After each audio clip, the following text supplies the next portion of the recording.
welcome back to my channel. Yeay.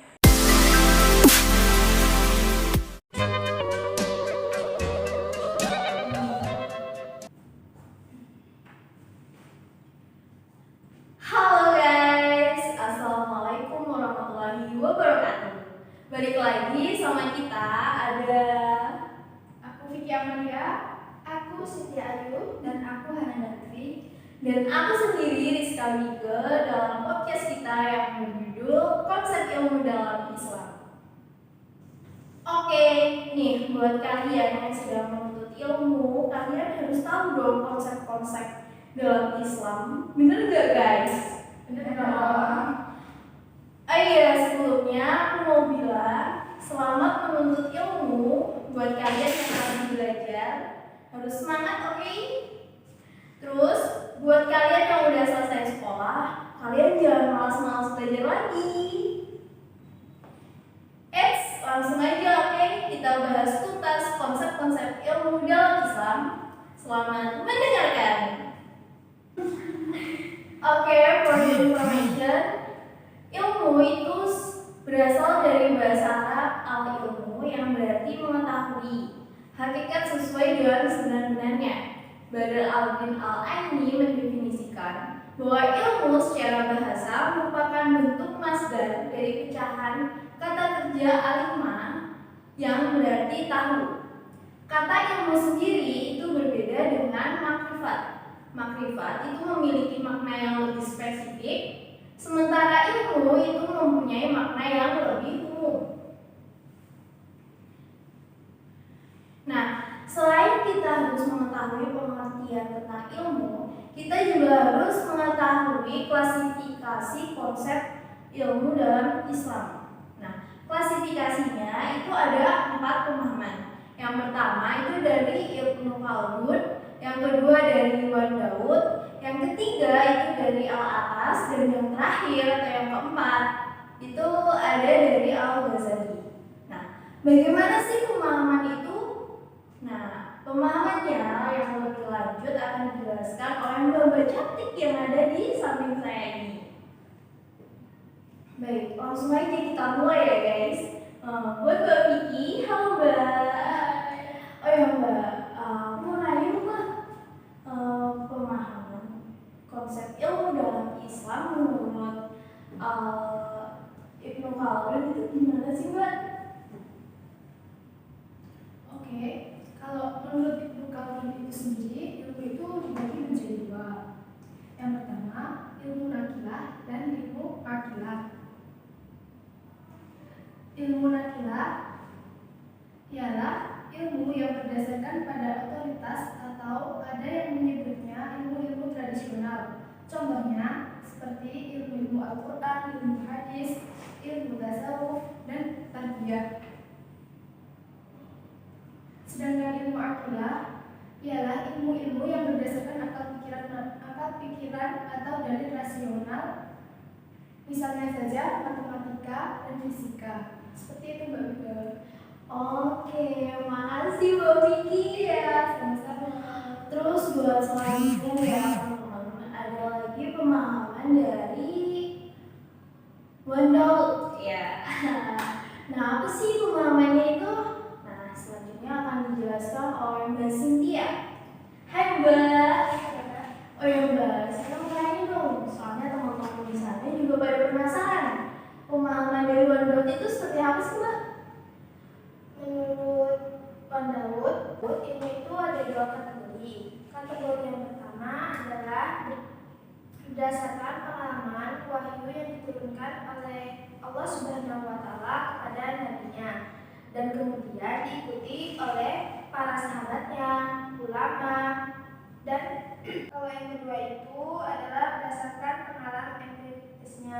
Ini ada 2, yaitu ilmu nakilah dan ilmu akilah. Begitu Mbak. Oh ya, terima kasih Mbak Cynthia atas penjelasannya. Oke, next ke pemahaman al-atas. Nah, teman-teman, penjelasan tentang pemahaman al-atas itu akan dijelaskan oleh Mbak Hananda. Halo Mbak Hananda. Gimana Mbak kabarnya Mbak? Enggak baik.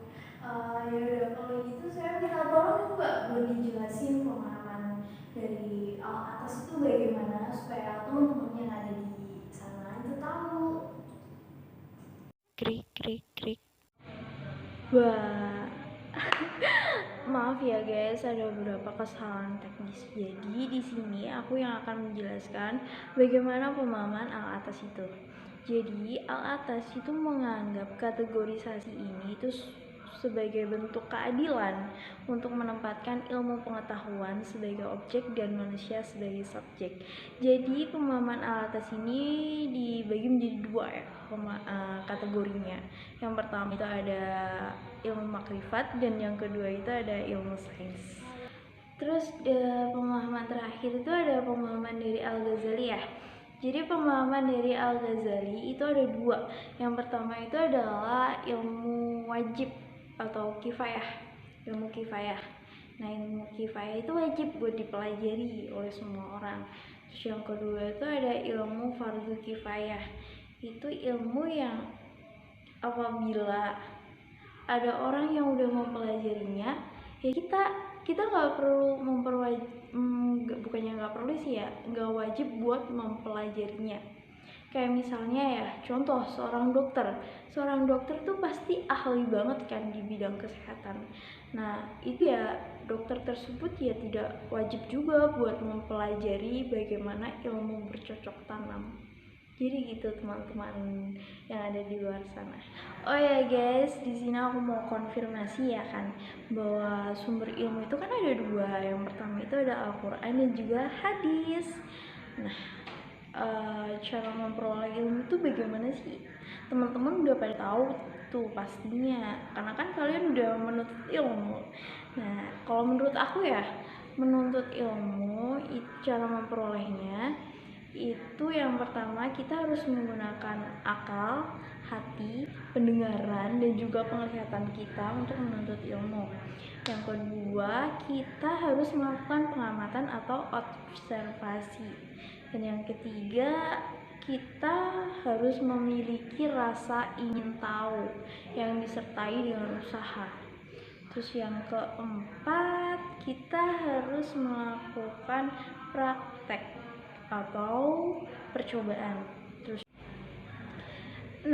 yang kelima itu adalah kita harus berani mengeluarkan biaya untuk memperoleh ilmu. Karena zaman sekarang tuh beda banget sama zaman dulu. Kalau zaman dulu tuh masih ada ya beberapa yang gratis. Tapi kalau sekarang tuh semuanya tuh serba uang guys, bener gak sih? Kalau menurut aku sih gitu ya. Terus yang keenam itu kita harus pinter banget buat memanage waktu kita. Karena kan ada tuh peribahasa yang bilang tuh gini, bahwa waktu itu adalah uang. Jadi kita harus benar-benar bisa menghargai waktu.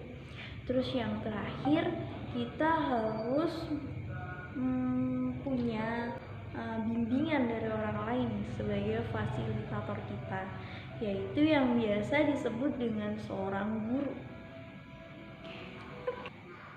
Oh ya guys, kita kan udah selama 12 tahun ya kan ya menempuh pendidikan nih, menuntut ilmu dari SD, SMP, SMA gitu. Bahkan sampai mungkin ada ya dari kalian yang udah kuliah sama seperti aku juga, sama mbak-mbak yang ada di samping saya ini. Nah sebenarnya manfaat menuntut ilmu itu apa sih guys? Ada yang tahu nggak? Nih ya buat kalian yang belum tahu, aku kasih tahu nih ya. Kalau menurut aku itu manfaat memperoleh ilmu atau menuntut ilmu itu yang pertama, dengan ilmu kita dapat membedakan mana yang benar dan salah. Terus yang kedua juga kita bisa meninggikan derajat manusia. Yang ketiga kita dapat apa ya? Kalian ada yang tahu nggak apa? Coba dong jawab teman-teman, komen di bawah ya. Guys, kalian udah pada tahu belum yang ketiga apa? Penasaran nggak? Ya. Jadi yang ketiga itu adalah kita dapat dihargai oleh orang lain.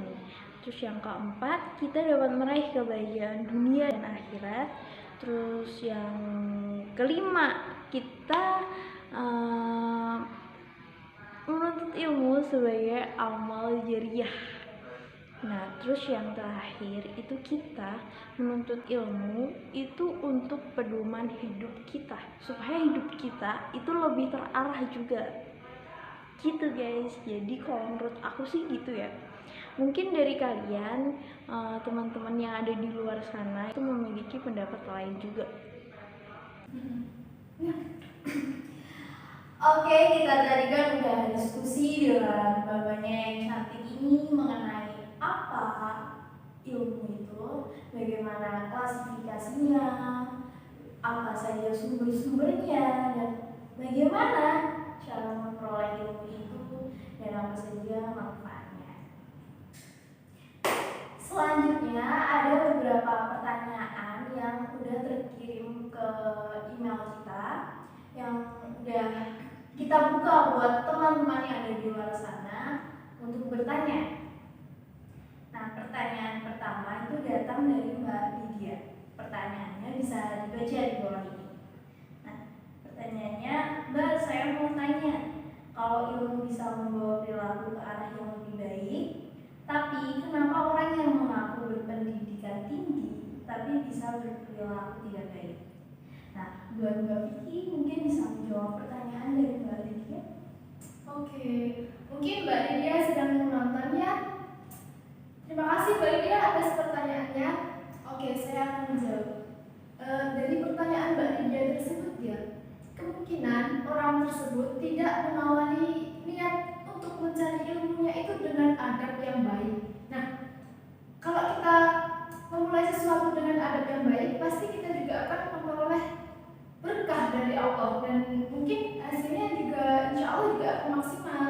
Nah, kalau kita mau menuntut ilmu terus kita nggak punya niat yang baik, adab yang baik, gimana ilmu itu akan berkah? Nah, jadi ya kita sudah sepatutnya untuk memulai segala sesuatu itu dengan niat dan adab yang baik, ya supaya ilmu kita itu berkah dan dapat bermanfaat bagi orang lain. Nah, seperti itu mungkin Mbak.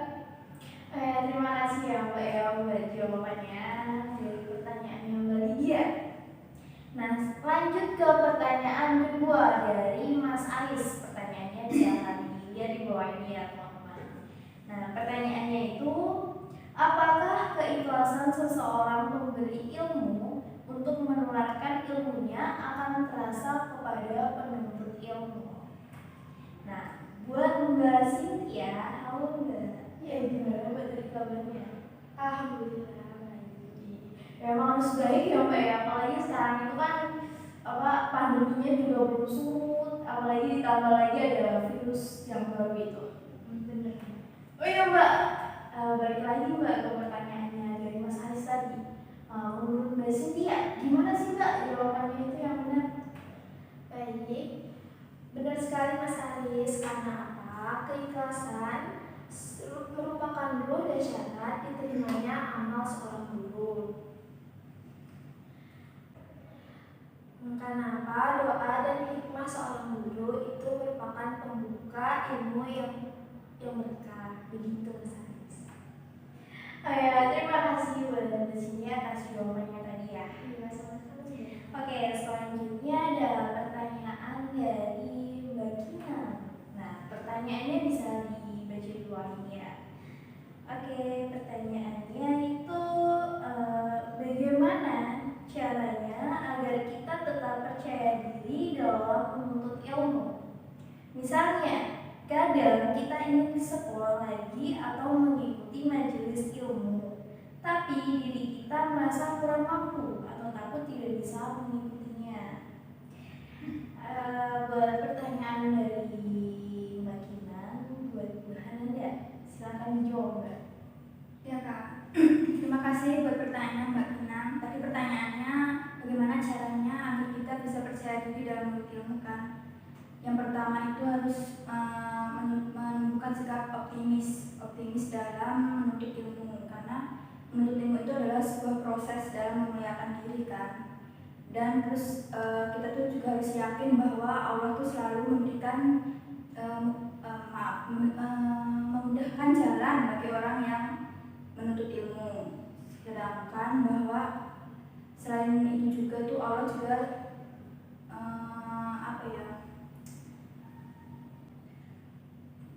rahmat dan kasih yang Allah itu begitu luas bagi orang-orang yang bersungguh-sungguh dalam menuntut ilmu. Seperti itu, Kak. Ya, terima kasih buat Mbak Handa yang udah menjawab pertanyaan ini. Baik guys, jadi itu tadi penjelasan ya dari Mbak-mbaknya. Nah, mungkin Mbak-mbaknya yang ada di sini punya kayak pesan atau gimana ya, quotes buat teman-teman yang ada di luar sana yang lagi melihat bagaimana kita perform di sana. Dimulai dari Mbak Handa, gimana? Kalau menurut saya itu setiap muslim itu wajib ya hukumnya untuk menuntut ilmu. Terus bukan ilmu yang mendatangi kalian, tapi kalian yang harus mendatangi ilmu. Terus siapa yang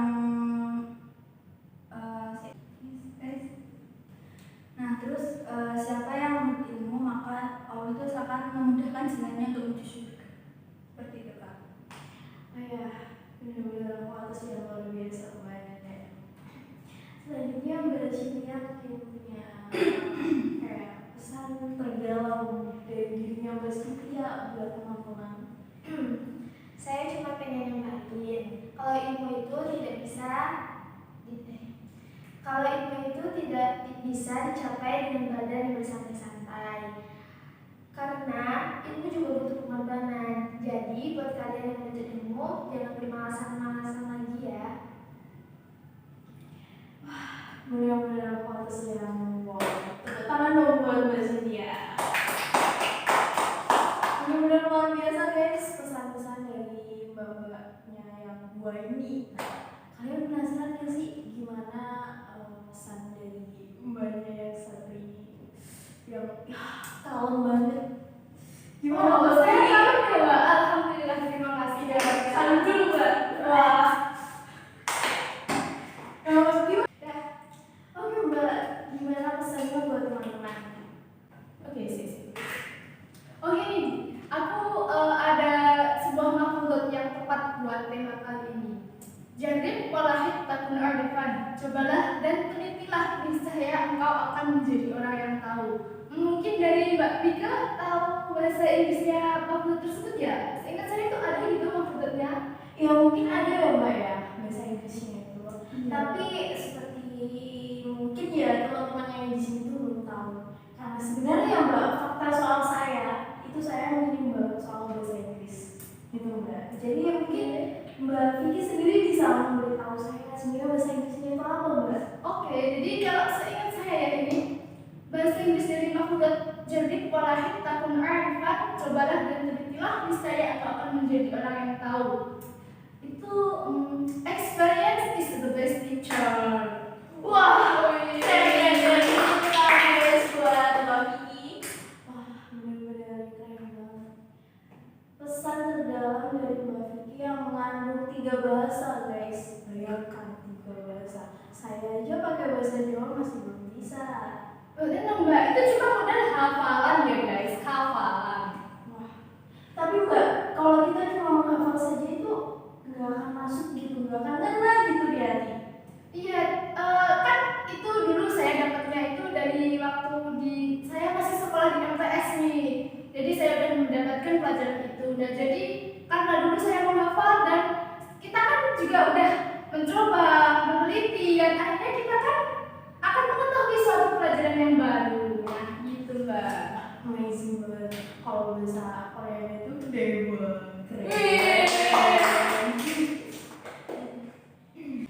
Baik guys, kita kan sudah mendengar beberapa quotes dari mbak-mbaknya ini. Sebenarnya teman-teman yang ada di sana dan mbak-mbaknya yang ada di sini penasaran gak sih Mbak sama quotes dari saya sendiri? Penasaran dong. Kan dari tadi Mbak Ika udah nanya ke kita, tapi belum mengungkapkan apa pesannya buat tema kali ini. Oke, jadi di sini ya. Oke, quotes dari saya sendiri itu gimana ya? Jangan terlalu puas dengan apa yang udah kalian peroleh saat ini, yang kalian dapat saat ini. Karena sejatinya ilmu itu emang bener-bener masih luas banget guys. Dan masih gimana ya, kayak ilmu itu gak terbatas Jadi ya kalian tuh jangan pernah bosen-bosen buat nuntut ilmu.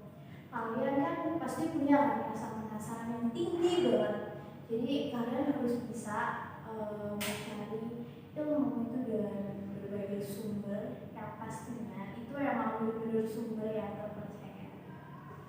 Oke, jadi itu fokus dari aku ya. Jadi kesimpulan dalam podcast kali ini itu kalau ilmu itu harus diawali dengan niat terlebih dahulu. Karena percuma kalau kalian itu nggak niat, karena itu juga nggak akan masuk ke dalam pemikiran kalian juga, otak kalian gitu. Terus kita kan udah dijelasin tadi bagaimana sumber-sumbernya, bagaimana cara memperolehnya, dan kita juga harus berpegangan sama poin-poin itu supaya kita itu bisa memperoleh ilmu itu dengan benar, sehingga kayak jadi kita bisa menuntut ilmu itu dengan lurus. Jadi kita tidak gimana ya, berbelok arah, dan kita juga dapat merasakan ilmu yang udah kita rasain gitu mungkin Mbak. Iya benar seperti itu.